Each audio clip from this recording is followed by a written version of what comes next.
آپ لوگوں کا بہت بہت شکریہ کہ آپ اتوار کے دن تکلیف اٹھا کر یہاں پر آئے ہیں۔ آپ کو یہ بتانا ضروری سمجھتا ہوں اور مجھے یقین ہے کہ آپ کے ذریعے سے پوری جنتا کو، عوام کو یہ بات معلوم ہوگی کہ حیدرآباد دارالسلام میں 19 اپریل کے دن شام میں 7 بجے سے 10 بجے تک All India Muslim Personal Law Board کی جانب سے وقف امینڈمنٹ بل 2025 کے خلاف ایک پروٹیسٹ میٹنگ، پبلک میٹنگ رکھی جا رہی ہے اور جس کی صدارت All India Muslim Personal Law Board کے صدر مولانا خالد سیف اللہ رحمانی صاحب کریں گے۔ اور اس پروٹیسٹ پبلک میٹنگ میں جو All India Muslim Personal Law Board کی طرف سے کی جا رہی ہے، اس میں تلنگانہ اور آندھرا پردیش کے مسلم پرسنل لاء بورڈ کے ممبرز، تلنگانہ اور آندھرا پردیش کے بڑے بڑے مسلم آرگنائزیشنز جس میں جمعیت العلماء بھی ہے، جماعت اسلامی بھی ہے اور مشائخین اس پروٹیسٹ پبلک میٹنگ میں حصہ لیں گے، علماء اکرام اس پبلک میٹنگ میں حصہ بھی لیں گے اور اپنی اسپیچز اور اپنے خطابات کے ذریعے عوام کو بتائیں گے کیسا یہ وقف امینڈمنٹ بل وقف کے مفاد میں نہیں ہے۔ اور ساتھ ہی ساتھ ہماری یہ کوشش بھی ہے کہ جو پارلیمنٹ وقف کمیٹی کے ممبرز ہیں، ہم ان سے بھی بات کر رہے ہیں اور اگر ان کا شیڈیول پرمٹ کرتا ہے تو وہ بھی آ کر 19 اپریل کے دن 19 اپریل کے دن جو یہ پبلک میٹنگ ہونے جا رہی ہے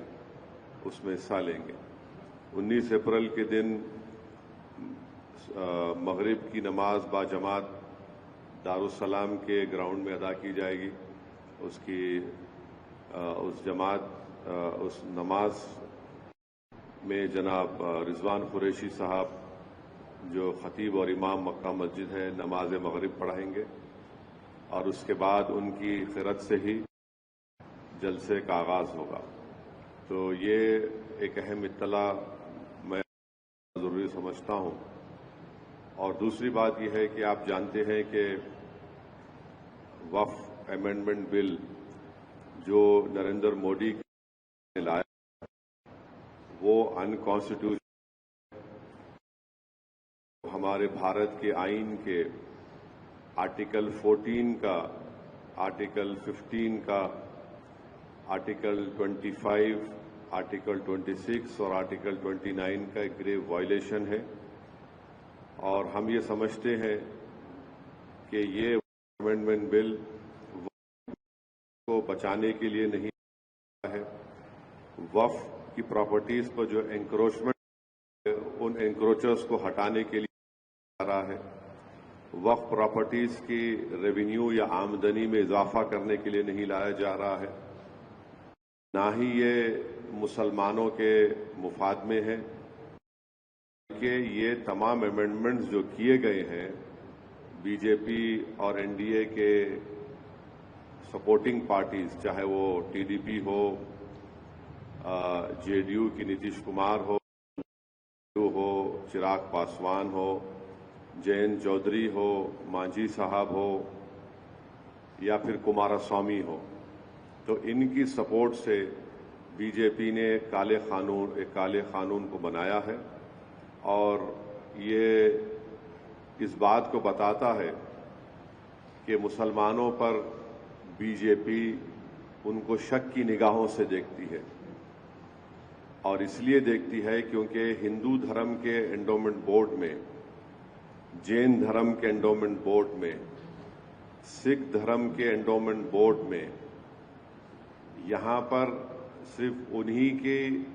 مذہب کا ماننے والا اس کا ممبر بن سکتا ہے۔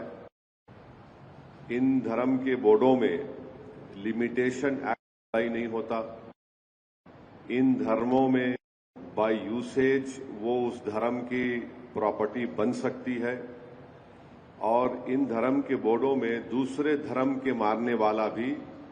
ان کو اپنی پراپرٹی دے سکتا ہے. یہ تمام چیزیں اس امینڈمنٹ بل کے ذریعے نریندر مودی کی سرکار نے مسلمانوں کے اس دھرم کے بورڈ سے چھین لی ہے. ہم ہمارے اس دیش کے ہندو بھائیوں کو بتانا چاہیں گے، سکھ بھائیوں کو بتانا چاہیں گے اور ہمارے جین بھائیوں کو بتانا چاہیں گے کہ جب آپ اپنے دھرم کے بورڈ میں صرف اپنے ہی دھرم کے ماننے والوں کو ممبر بنا سکتے ہیں اور دوسرے دھرم کا نہیں بن سکتا ہے، تو کیسے مسلم دھرم کا یہ وقف بورڈ جو ایک پیور ریلیجیس انسٹیٹیوشن ہے، وقف بورڈ، اس میں کیسے مودی سرکار دوسرے دھرم کے لوگوں کو مینڈیٹری 2 لوگوں کو بنانے کا ایک پروویژن رکھتی ہے. اور جب آپ کے پاس لمیٹیشن ایکٹ اپلائی نہیں ہوتا ہے جس کے ذریعے سے اگر ہندو انڈومنٹ بورڈ کی پراپرٹی پر، جین دھرم کی پراپرٹی کے اوپر، گردوارہ پربندھک کمیٹی کی پراپرٹی کے اوپر اگر کوئی ناجائز قبضہ کرتا ہے تو اس کو آپ کبھی بھی نکال سکتے ہیں. وہ مسلم دھرم کے انڈومنٹ بورڈ پر لمیٹیشن ایکٹ اپلائی کر کے نریندر مودی کی سرکار انکروچر کو مالک بنانا چاہ رہی ہے ایڈورس پوزیشن کی بنیاد پر. اور پھر آرٹیکل 26 کے تحت ہر ریلیجیس ڈینومینیشن کو اپنے ریلیجیس چیریٹیبل آرگنائزیشن بنانے کا اختیار ملتا ہے، اس کو ایڈمنسٹر کرنے کا اختیار ملتا ہے اور موویبل اور اموویبل پراپرٹیز کو حاصل کرنے کا اختیار ملتا ہے. یہ مسلمانوں سے چھینا جا رہا ہے. اور آپ کو میں بار بار سمجھا رہا ہوں کہ اس مسلم دھرم کے اس بورڈ میں جو امینڈمنٹس نریندر مودی کی سرکار نے اور چندرا بابو نائیڈو، نتیش کمار، چراغ پاسوان، جینت چودھری، مانجھی صاحب نے اور کمارا سوامی نے کیا ہے، اس میں سیکشن 3D آپ پڑھیے. سیکشن 3D کو جب پارلیمنٹ میں یہ بل ڈیبیٹ ہو رہا تھا اس کو بزدلی سے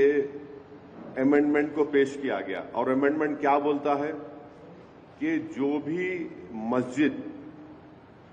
درگاہ، خانقاہ، عاشور خانے، امام باڑے لوجیکل آف انڈیا کے رہیں گے، اب یہ بل ہونے کے بعد ان کا رجسٹر ایز اے وقف پراپرٹی نہیں. اب آپ میرے کو بتائیے، سچر کمیٹی میں 180 پراپرٹیز جو سچر کمیٹی نے، آپ اس کے لاسٹ پیجز دیکھیے، آخری کے 8-10 پیجز میں 180 پراپرٹی سچر کمیٹی نے کہا کہ ASI کے انلیگل آکوپیشن میں ہے. اس سیکشن 3D کے تحت ہم اس 180 پراپرٹیز کو کھو دیں گے جس میں مسجد، خانقاہیں بھی ہیں، قبرستان بھی ہے، درگاہیں بھی ہیں، سب ہے. اب اس کا ایفیکٹ یہ بھی ہوگا کہ سنبھل کی وقف کی پراپرٹی نہیں رہے گی.